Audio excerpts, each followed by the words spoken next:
परम पूजनीय स्वामी जी, भारत स्वाभिमान के सभी सम्माननीय बहनों भाइयों, भारत देश का भूतकाल कैसा था, अतीत कैसा था, इसके बारे में मुझे आपसे कुछ बात कहनी है। पूज्य स्वामी जी का उसके लिए निर्देश है। मैं उसके लिए आपके सामने कुछ प्रमाण प्रस्तुत करूंगा। उन प्रमाणों के आधार पर हम सब इस बात का अंदाजा लगा लेंगे, आकलन कर लेंगे कि भारत का अतीत कैसा था। भारत का एक अतीत तो है जो बहुत पुराना है, वेदों के समय का है, वेदकालीन है, और वो 10वीं शताब्दी तक चलता है। वेदों के समय से लेकर 10वीं शताब्दी तक का। परम पूजनीय स्वामी जी ने उसके बारे में आपसे जरूर बात की होगी। मैं आपको भारत के उस अतीत के बारे में बात करूंगा जो अभी हाल में हमारे सामने रहा।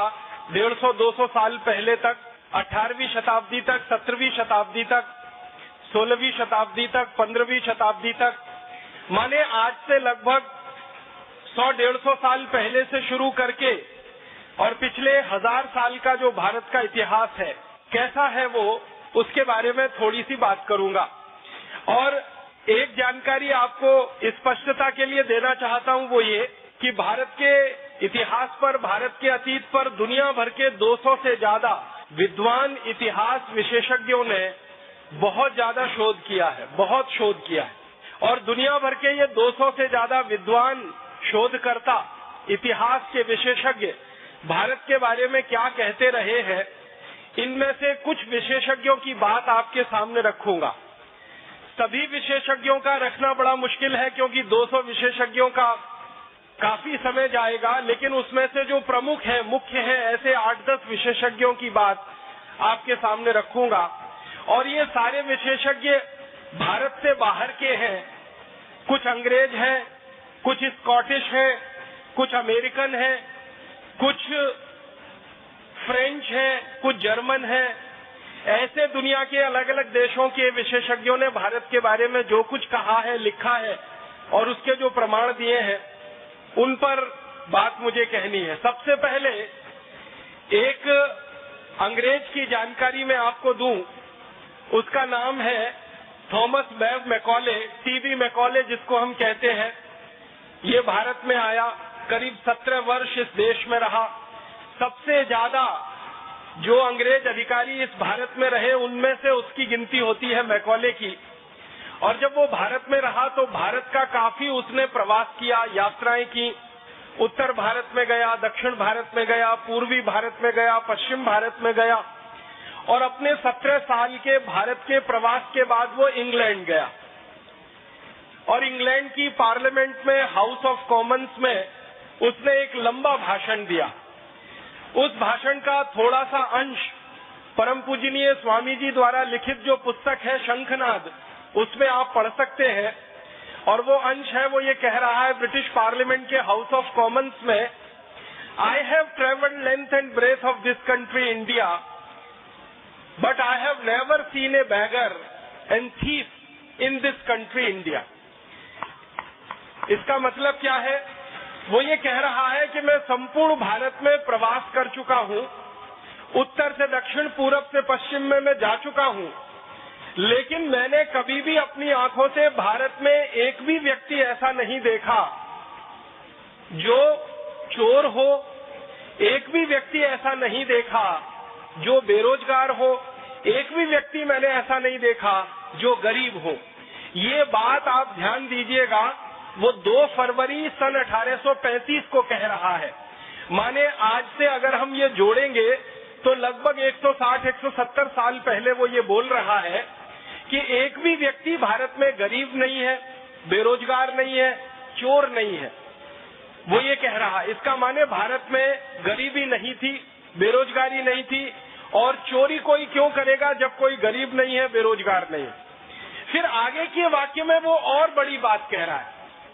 वो कह रहा है, I have seen such wealth in this country India that we can not imagine to conquer this country India. वो कहता है कि भारत में इतना धन और इतनी संपत्ति और इतना वैभव मैंने देखा है कि इन भारतवासियों को गुलाम बनाना बहुत मुश्किल काम है, ये आसान नहीं है। क्यों?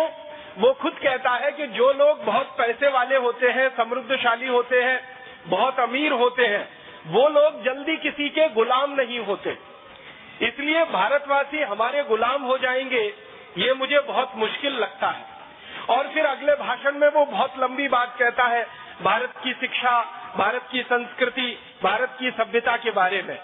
मैं उस बात को आगे नहीं ले जाना चाहता, सिर्फ प्रमाण के रूप में 2 फरवरी 1835 को दिए गए उसके भाषण के ये 2-3 वाक्य हैं जो हमारे ध्यान में आने चाहिए कि भारत में एक अंग्रेज घूम रहा है और कह रहा है कहीं गरीब नहीं है, कोई बेरोजगार नहीं है, किसी को चोरी करने की भारत में जरूरत नहीं है। इसका माने भारत कुछ काफी समृद्धशाली देश है। फिर इसी भाषण के अंत में मैकॉले एक वाक्य और कहता है, उसको मैं सीधे सुनाता हूँ। वो कहता है कि भारत में जिस व्यक्ति के घर में भी मैं कभी गया तो मैंने देखा कि वहाँ सोने के सिक्कों का ढेर ऐसे लगा रहता है जैसे कि चने का या गेहूं का ढेर किसानों के घरों में रखा जाता है। माने सामान्य घरों से लेकर विशिष्ट घरों तक सबके पास सोने के सिक्के इतनी अधिक मात्रा में होते हैं कि वो ढेर लगाकर उन सिक्कों को रखते हैं। और वो कह रहा है कि भारतवासी कभी इन सिक्कों को गिन नहीं पाते क्योंकि गिनने की फुर्सत नहीं होती है, इसलिए वो तराजू में तौल कर रखते हैं। किसी के घर में 100 किलो सोना होता है, किसी के घर में 200 किलो होता है, किसी के घर में 500 किलो होता है। इस तरह से सोने का हमारे भारत के घरों में भंडार भरा हुआ है। ये एक प्रमाण मैकॉले का भाषण ब्रिटेन की संसद में 2 फरवरी 1835 को। इसके बाद इससे भी बड़ा एक दूसरा प्रमाण मैं आपको देता हूँ। एक अंग्रेज इतिहासकार हुआ, उसका नाम है विलियम डिग्बी। ये बहुत बड़ा इतिहासकार माना जाता है इंग्लैंड में। अंग्रेज लोग इसकी बहुत इज्जत करते हैं, इसका बहुत सम्मान करते हैं। और न सिर्फ अंग्रेज इसका सम्मान करते हैं, इज्जत करते हैं, बल्कि यूरोप के सभी देशों में विलियम डिग्बी का बहुत सम्मान है, बहुत इज्जत है। अमेरिका में भी इसकी बहुत सम्मान और बहुत इज्जत है। कारण क्या है? विलियम डिग्बी के बारे में कहा जाता है कि वो बिना प्रमाण के कोई बात नहीं कहता और बिना दस्तावेज के, बिना सबूत के वो कुछ लिखता नहीं है, इसलिए इसकी इज्जत पूरे यूरोप और अमेरिका में है। वो विलियम डिग्बी भारत के बारे में एक बड़ी पुस्तक लिखा है। उस पुस्तक का एक अंश थोड़ा सा सुनाता हूँ आपको। उसने तो अंग्रेजी में लिखा है, मैं सीधे हिंदी करके बताता हूँ। विलियम डिग्बी कहता है कि अंग्रेजों के पहले का भारत विश्व का सर्वसंपन्न कृषि प्रधान देश ही नहीं बल्कि एक सर्वश्रेष्ठ औद्योगिक और व्यापारिक देश भी था। अंग्रेजों से पहले का भारत खाली खेती वाला भारत नहीं था, कृषि वाला भारत नहीं था, वो औद्योगिक और व्यापारिक देश भारत था जो सर्वश्रेष्ठ था। उसके शब्द पर गौर कीजिएगा, वो कह रहा है सर्वश्रेष्ठ, माने दुनिया में भारत के मुकाबले उस जमाने में कोई भी देश नहीं था। और ये बात वो कब कह रहा है? 17वीं शताब्दी में वो कह रहा है। माने आज से अगर हम गिनना शुरू करें तो लगभग 300 साल पहले के भारत के बारे में विलियम डिग्बी कह रहा है कि सारी दुनिया के देशों में भारत औद्योगिक रूप से, व्यापारिक रूप से और कृषि के रूप में सर्वश्रेष्ठ देश है। माने कृषि उत्पादन हमारा सबसे अच्छा है, औद्योगिक उत्पादन दुनिया में सबसे ज्यादा है और व्यापार भी हम दुनिया में सबसे ज्यादा करते हैं। उसके आगे वो कहता है कि भारत की भूमि इतनी उपजाऊ है जितनी दुनिया के किसी देश में नहीं। फिर आगे कहता है कि भारत के व्यापारी इतने ज्यादा होशियार हैं जो दुनिया के किसी देश में नहीं। फिर वो आगे कहता है कि भारत के जो कारीगर हाथ से कपड़ा बनाते हैं, उनका बनाया हुआ कपड़ा, रेशम का तथा अन्य कई वस्तुएं पूरे विश्व के बाजार में बिक रही हैं। और इन वस्तुओं को भारत के व्यापारी जब बेचते हैं तो बदले में इन वस्तुओं के वो सोना और चांदी की मांग करते हैं, जो सारे दुनिया के दूसरे व्यापारी आसानी के साथ भारतवासियों को दे देते हैं। इस वाक्य को ठीक से समझिए। वो कह रहा है कि भारत का कपड़ा, भारत की अन्य वस्तुएं दुनिया के बाजार में बिकती हैं और भारतवासी इनको सोने के बदले में बेचते हैं। माने हम कपड़ा बेचते हैं तो सोना लेते हैं, हम दूसरी वस्तुएं बेचते हैं तो सोना लेते हैं। सोने के बदले में ही भारत के व्यापारी इन वस्तुओं का विनिमय दूसरों से करते हैं, क्योंकि ये वस्तुएं सर्वश्रेष्ठ हैं और दुनिया में कोई भी दूसरा देश इनको बना नहीं सकता, क्योंकि इनकी कारीगरी और इनका हुनर सिर्फ भारत और भारत के ही पास है। फिर वो इसी में आगे कहता है कि भारत देश में इन वस्तुओं की उत्पादन के बाद की जो बिक्री की प्रक्रिया है वो दुनिया के दूसरे बाजारों पर निर्भर है। और ये वस्तुएं जब दूसरे देशों के बाजारों में बिकती हैं तो भारत में सोना और चांदी ऐसे प्रवाहित होता है जैसे नदियों में पानी प्रवाहित होता है, और भारत की नदियों में पानी प्रवाहित होकर जैसे महासागर में गिर जाता है, वैसे ही दुनिया की तमाम नदियों का सोना चांदी भारत में प्रवाहित होकर भारत के महासागर में आकर गिर जाता है।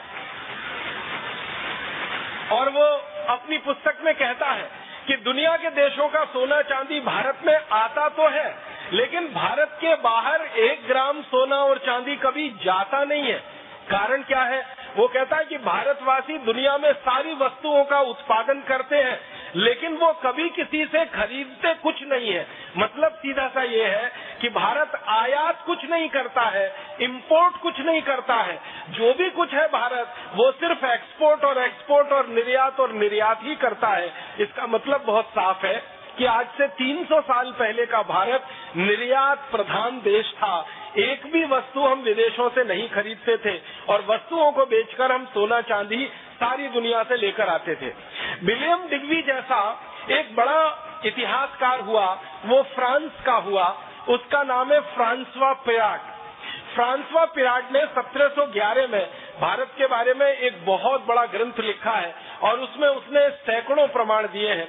उस ग्रंथ में से एक छोटा सा प्रमाण मैं आपको प्रस्तुत करना चाहता हूँ।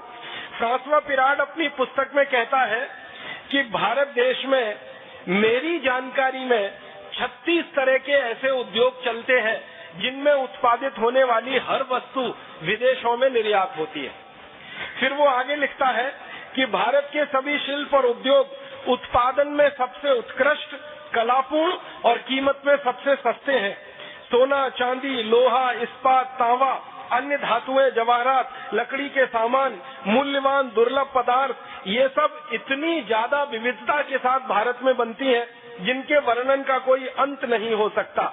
और जो सबसे महत्व की बात वो कह रहा है कि मुझे जो प्रमाण मिले हैं, फ्रांसवा पिराट अपनी पुस्तक में लिख रहा है कि मुझे जो प्रमाण मिले हैं उनसे ये पता चलता है कि भारत का निर्यात दुनिया के बाजारों में पिछले 3000 वर्षों से अबाधित रूप से बिना रुके हुए लगातार चल रहा है। ये बात वो 1711 में लिख रहा है और कह रहा है कि पिछले 3000 साल से भारत का निर्यात दुनिया के बाजारों में चल रहा है। इसका माने आप अंदाजा लगाइए, 17वीं शताब्दी में, उससे 1000 साल पहले 7वीं शताब्दी में, और उससे 1000 साल पहले, और उससे 1000 साल पहले, अगर ये पूरी गणना हम करते जाएं तो महात्मा बुद्ध के जन्म से लगभग 500 वर्ष पहले, हमारे देश के तीर्थंकर महावीर स्वामी के जन्म से लगभग 650 वर्ष पहले भारत दुनिया के सभी देशों के बाजारों में सबसे ज्यादा निर्यात करने वाला देश है। 3000 साल की गिनती फ्रांसवा पिराट ने भारत के बारे में निकाली है। फिर उसके बाद एक स्कॉटिश है जिसका नाम है मार्टिन। वो इतिहास की पुस्तक में भारत के बारे में कहता है कि ब्रिटेन के निवासी, इंग्लैंड के निवासी जब बर्बर और जंगली जानवरों की तरह से जीवन बिताते रहे, तब भारत में दुनिया का सबसे बेहतरीन कपड़ा बनता था और सारी दुनिया के देशों में बिकता था। और ये मार्टिन नाम का जो स्कॉटिश हिस्टोरियन है, ये कहता है कि मुझे ये स्वीकार करने में कोई शर्म नहीं है कि भारतवासियों ने सारी दुनिया को कपड़ा बनाना और कपड़ा पहनना सिखाया है। और वो कहता है हम अंग्रेजों ने और अंग्रेजों के सहयोगी जातियों के लोगों ने भारत से ही कपड़ा बनाना सीखा है और पहनना भी सीखा है। फिर वो कहता है कि रोमन साम्राज्य में जितने भी राजा और रानी हुए हैं वो सभी भारत के कपड़े मंगाते रहे हैं, पहनते रहे हैं और उन्हीं से उनका जीवन चलता रहा है। एक फ्रांसीसी इतिहासकार है 1750 में, उसका नाम है टैवर्नी। वो क्या कह रहा है? वो कह रहा है भारत के वस्त्र इतने सुंदर और इतने हल्के हैं कि हाथ पर रखो तो पता ही नहीं चलता कि उनका वजन कितना है। सूत की महीन कताई मुश्किल से नजर आती है। भारत में कालीकट, ढाका, सूरत, मालवा में इतना महीन कपड़ा बनता है कि पहनने वाले का शरीर ऐसा दिखता है कि मानो वो एकदम नग्न है। माने कपड़े की बुनाई इतनी बारीक है कि अंदर का शरीर भी उसमें से दिखाई देता है। वो कहता है इतनी अद्भुत बुनाई भारत के कारीगर जो हाथ से कर सकते हैं वो दुनिया के किसी भी देश में कल्पना करना संभव नहीं है। फिर उसके बाद एक अंग्रेज है विलियम वॉर्ड, वो कहता है कि भारत में मलमल का उत्पादन इतना विलक्षण है, ये भारत के कारीगरों के हाथों का कमाल है। जब इस मलमल को घास पर बिछा दिया जाता है और उस पर ओस की कोई बूंद गिर जाती है तो वो दिखाई नहीं देती है, क्योंकि ओस की बूंद में जितना पतला रंग होता है, माने जितना हल्का रंग होता है, उतना ही हल्का वो कपड़ा होता है। इसलिए ओस की बूंद और कपड़ा आपस में मिल जाते हैं, अलग अलग दिखाई नहीं देते। इतनी बारीक बुनाई भारत के कपड़े की है। आपने बहुत बार इतिहास में एक वाक्य सुना होगा कि भारत में बनाया हुआ कपड़ा एक छोटे से अंगूठी से रिंग में से खींचकर बाहर निकाला जा सकता था, वो 13-14 मीटर का लंबा थान होता था। वो वाक्य इसी इतिहासकार ने लिखा है जिसका नाम है विलियम वॉर्ड। वो ये कहता है कि भारत का 13 गज का एक लंबा कपड़ा हम चाहे तो एक छोटी सी रिंग में से पूरा खींचकर बाहर निकाल सकते हैं। इतनी बारीक और इतनी महीन बुनाई भारत के कपड़े की यहाँ पर होती है। फिर वो कहता है कि भारत का 15 गज का लंबा थान, आप गज तो समझते ही हैं, मीटर से थोड़ा छोटा होता है। अगर 15 गज की मैं बात करूं तो वो लगभग 14 मीटर के बराबर बैठेगा। तो 14 मीटर लंबा थान या 15 गज का लंबा थान, वो कह रहा है कि उसका वजन 100 ग्राम से भी कम होता है। अब आप कल्पना करिए, 15 गज का इतना बड़ा थान, उसका वजन 100 ग्राम से भी कम होता है। वो कह रहा है कि मैंने बार बार भारत के कई थानों का वजन किया है, हर एक थान का वजन 100 ग्राम से भी कम निकलता है, और कुछ थान का वजन तो ग्रेन में उसने तौला है। ग्रेन एक इकाई होती है, अंग्रेजी इकाई है। जैसे हम सुनार के पास जाते हैं ना, सुनार सोने को तौलता है, तो एक तौल होती है जो 10 ग्राम की होती है और एक तौल 10 ग्राम से भी कम की होती है। तो तोला जिसको हम कहते हैं ना, वो 10 ग्राम का होता है। तोला से छोटी एक इकाई होती है जिसको रत्ती कहते हैं, रत्ती। तो रत्ती 10 ग्राम से भी छोटी होती है। तो वो विलियम वॉर्ड कह रहा है कि भारत के बहुत सारे थान को मैंने तौला तो पता चला कि उनका कुल वजन लगभग 15 से 20 रत्ती के आसपास है। इतने कम वजन के भी भारत में कपड़े बनते हैं और इतनी बारीक बुनाई भी होती है। और वो कहता है विलियम वॉर्ड कि हम अंग्रेजों ने तो कपड़ा बनाना सन 1780 के बाद शुरू किया है, भारत में तो पिछले 3000 साल से कपड़े का उत्पादन होता रहा है और सारी दुनिया में बिकता रहा है। एक और अंग्रेज अधिकारी का थोड़ा सा बताऊं, थॉमस मुनरो नाम का एक अंग्रेज अधिकारी है। वो मद्रास में गवर्नर रहा है और लंबे समय तक वो गवर्नर रहा है। गवर्नर रहते समय किसी राजा ने उसको एक शॉल भेंट में दे दिया, और जब उसकी नौकरी पूरी हो गई थॉमस मुनरो की, तो वो भारत से वापस लंदन चला गया। लंदन की संसद में उसने एक दिन अपना बयान दिया सन 1813 में, और वो कह रहा है कि भारत से मैं एक शॉल लेके आया, उस शॉल को मैं 7 वर्षों से उपयोग कर रहा हूँ, उसको कई बार धोया है और प्रयोग किया है, उसके बाद भी उसकी क्वालिटी एकदम बरकरार है और उसमें कहीं कोई सिकुड़न नहीं है। मैंने पूरे यूरोप में प्रवास किया है, एक भी देश ऐसा नहीं है जो भारत की ऐसी क्वालिटी की शॉल बनाकर दे सके। भारत ने अपने वस्त्र उद्योग में सारी दुनिया का दिल जीत लिया है और भारत के वस्त्र अतुलित और अनुपमेय मानदंड के हैं, जिसमें सारे भारतवासी रोजगार पा रहे हैं। और इस तरह से लगभग 200 इतिहासकार हैं, सभी का बताना थोड़ा मुश्किल है। आप अंदाजा लगा सकते हैं कि फ्रांसीसी इतिहासकार हो तो, स्कॉटिश इतिहासकार हो तो, अंग्रेज इतिहासकार हो तो, या इसके अलावा जर्मन का कोई या अमेरिका का कोई, सारे इतिहासकार जो भारत के बारे में शोध करते हैं वो ये कहते हैं कि भारत के उद्योगों का और भारत की कृषि व्यवस्था का, भारत के व्यापार का सारी दुनिया में कोई मुकाबला नहीं है। अब इसके आगे एक छोटी सी जानकारी मैं देना चाहता हूँ। अंग्रेजों की संसद में भारत के बारे में समय समय पर बहस होती रही है। तो सन 1813 में भारत के बारे में एक बहस हो रही है, और उस बहस के समय जो अंग्रेजी सांसद बात कर रहे हैं उनमें कई सारी रिपोर्ट है, कई सारे सर्वे हैं, सर्वेक्षण है, जिनका हवाला दिया जा रहा है। तो ऐसी ही एक रिपोर्ट का हवाला मैं आपके सामने रखता हूँ। अंग्रेजों की संसद में बहस हो रही है कि भाई भारत की आर्थिक स्थिति क्या है और कैसी है। तो भारत की आर्थिक स्थिति के बारे में कहा जा रहा है कि सारी दुनिया में जो कुल उत्पादन होता है उसका 43% उत्पादन अकेले भारत में होता है। आप जरा भारत के भूतकाल का अंदाजा लगाइए, अतीत का जरा अंदाजा लगाइए कि पूरी दुनिया में मान लीजिए 100 अरब डॉलर का उत्पादन होता हो उस जमाने में, तो 33 अरब डॉलर का उत्पादन अकेले भारत में होता है। इसको एक दूसरे तरीके से समझने की कोशिश करें कि सारी दुनिया में अगर 100 रुपए का माल बनता है तो 33 रुपए का माल अकेले भारत में बनता है। अब आप जरा देखिए, दुनिया में 200 देश हैं, 200 देशों में कुल मिलाकर उत्पादन है वो 57% है, और भारत अकेले में जो कुल उत्पादन है वो 43% है। माने सारी दुनिया के 200 देशों में से 2-4 को छोड़कर एक तरफ कर दें और भारत अकेला एक तरफ हो जाए तो कई देशों का उत्पादन भारत के अकेले उत्पादन के बराबर बैठता है। इतना बेहतरीन उत्पादन करने वाला ये देश रहा है। और ये आंकड़ा सबसे पहली बार अंग्रेजों की संसद में सन 1813 में कोट किया गया। बाद में इसी आंकड़े को अंग्रेजों ने 1835 में कोट किया और 1840 में भी कोट किया। और अंग्रेजों का ये कहना है कि सन 1840 तक भारत का उत्पादन सारी दुनिया में सबसे अधिक है और वो कुल दुनिया के उत्पादन का 43% है। अब मैं थोड़ी तुलना करूं तो आपको बात समझ में आएगी। आज अगर सारी दुनिया के कुल उत्पादन की बात की जाए तो अमेरिका देश का कुल उत्पादन सारी दुनिया के कुल उत्पादन का लगभग 25% है। और थोड़ा आगे बढ़े तो अमेरिका के साथ चीन नाम के देश का कुल उत्पादन पूरी दुनिया के उत्पादन का लगभग 23% है।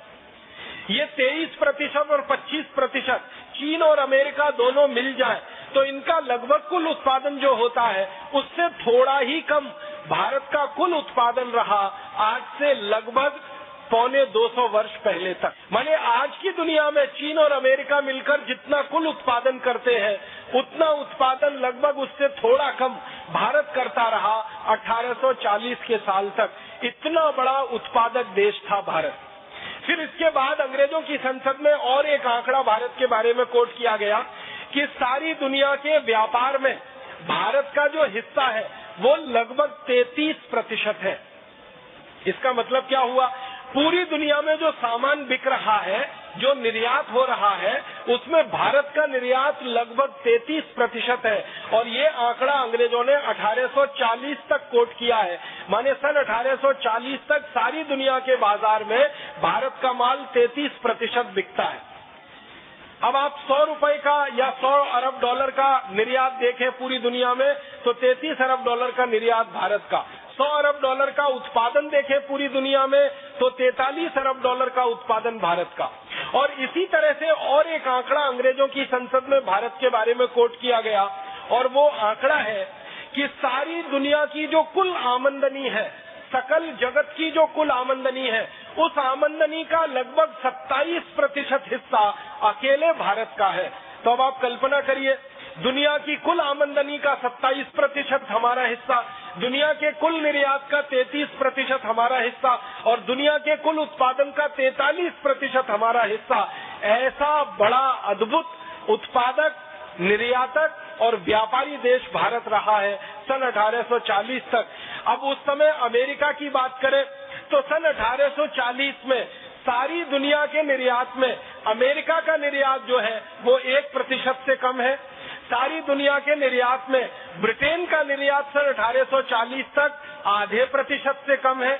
और पूरे यूरोप का और अमेरिका का निर्यात इकट्ठा कर दिया जाए तो सन 1840 तक सारी दुनिया के निर्यात में ब्रिटेन, अमेरिका और यूरोप के सभी देशों को जोड़ दें तो 3 से 4% से ज्यादा निर्यात उनका नहीं निकलता है। तो एक तरफ यूरोप और अमेरिका है और एक तरफ अकेला भारत है। उनके 27 देशों को इकट्ठा करें यूरोप और अमेरिका मिलाकर तो 3-4% निर्यात कर रहे हैं। अकेले भारत उस समय 33% निर्यात कर रहा है। और ये 27 देशों को इकट्ठा कर दिया जाए यूरोप और अमेरिका के साथ तो उनका कुल उत्पादन दुनिया में 10 से 12% है और भारत का उत्पादन 43% है। और ये 27 देशों को अमेरिका के साथ इकट्ठा कर दिया जाए, यूरोप के, तो उनकी कुल आमदनी दुनिया की आमदनी में 4 से 4.5% है और भारत की कुल आमदनी 27% है। इन आंकड़ों से आप अंदाजा लगा सकते हैं कैसा अद्भुत उत्पादन करने वाला, कितना विशाल दुनिया के बाजार में निर्यात करने वाला देश ये भारत रहा। थोड़ा आगे बढ़ता हूँ और भारत के शिक्षा व्यवस्था के बारे में थोड़ी तकनीकी और विज्ञान की बातें और थोड़ी सी कृषि व्यवस्था की बातें कर लेना चाहता हूँ। उद्योगों के साथ साथ इस देश में विज्ञान और तकनीकी का भी बहुत विकास हुआ है और हमारे अतीत के भारत की विज्ञान और तकनीकी के बारे में दुनिया भर के बहुत सारे शोधकर्ताओं ने बहुत सारी पुस्तकें लिखी हैं। ऐसा ही एक अंग्रेज है जिसका नाम है G.W. लिटनेस, वो भारत में काफी लंबे समय तक रहा है। और एक दूसरा अंग्रेज जिसका नाम थोड़ी देर पहले मैंने लिया, थॉमस मुनरो, ये भी भारत में काफी दिनों तक रहा।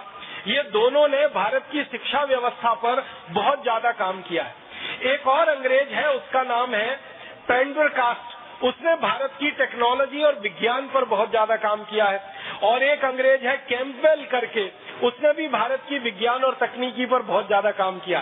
कैम्पबेल का एक छोटा सा वाक्य मैं आपको सुनाता हूँ। वो ये कहता है, जिस देश में उत्पादन सबसे अधिक होता है ये तभी संभव है जब उस देश में कारखाने हो, और कारखाने किसी देश में तभी संभव है जब वहाँ पर कोई तकनीकी हो, टेक्नोलॉजी हो, और टेक्नोलॉजी किसी देश में तभी संभव है जब वहाँ पर विज्ञान हो, और विज्ञान किसी देश में मूल रूप से शोध के लिए अगर प्रस्तुत है तभी उसमें से तकनीकी का निर्माण होता है।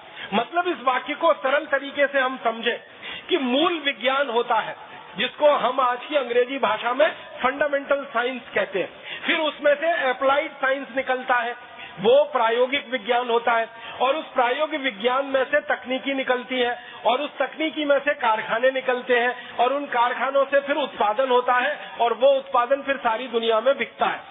तो ये बात अगर कैम्पबेल कहता है कि भारत में टेक्नोलॉजी हजारों साल से रही है तो कारखाने भी रहे होंगे, तो उसके बारे में जब खोज की गई तो पता चला कि 18वीं शताब्दी तक इस देश में इतनी बेहतरीन टेक्नोलॉजी रही है स्टील बनाने की जो दुनिया में कोई आज कल्पना नहीं कर सकता। स्टील बनाने की जो टेक्नोलॉजी भारत में रही है, लोहा इस्पात बनाने की जो टेक्नोलॉजी भारत में रही है, वैसी दुनिया में किसी देश के पास नहीं है।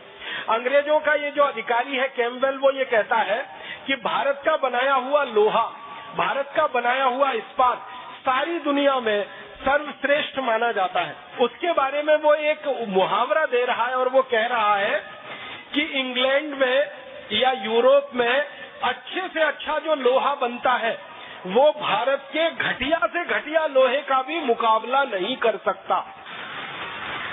ये कैम्पबेल सन 1842 में कह रहा है। वो ये कह रहा है कि इंग्लैंड और पूरे यूरोप में अच्छे से अच्छी जो स्टील बन रही है वो भारत की घटिया से घटिया स्टील का भी मुकाबला नहीं कर सकती। माने भारत की घटिया से घटिया स्टील भी इंग्लैंड और यूरोप की अच्छे से अच्छी स्टील से अच्छी है। उसके बाद एक जेम्स फ्रैंकलिन नाम का अंग्रेज है, बहुत बड़ा, उसको जो है धातुकर्मी विशेषज्ञ माना जाता है। वो ये कहता है कि भारत का स्टील दुनिया में सर्वश्रेष्ठ है।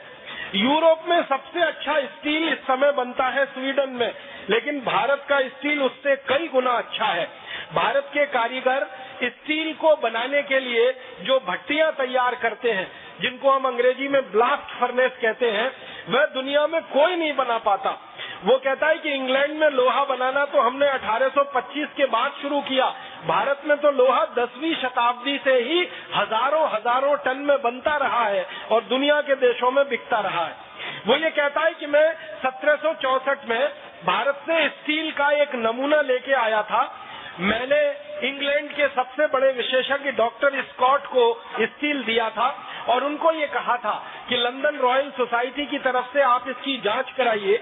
डॉक्टर स्कॉट ने भारत की उस स्टील की जांच कराई तो कहा कि ये भारत का स्टील इतना अच्छा है कि सर्जरी के लिए बनाए जाने वाले सारे उपकरण इससे बनाए जा सकते हैं जो दुनिया में किसी दूसरे देश के पास उपलब्ध नहीं।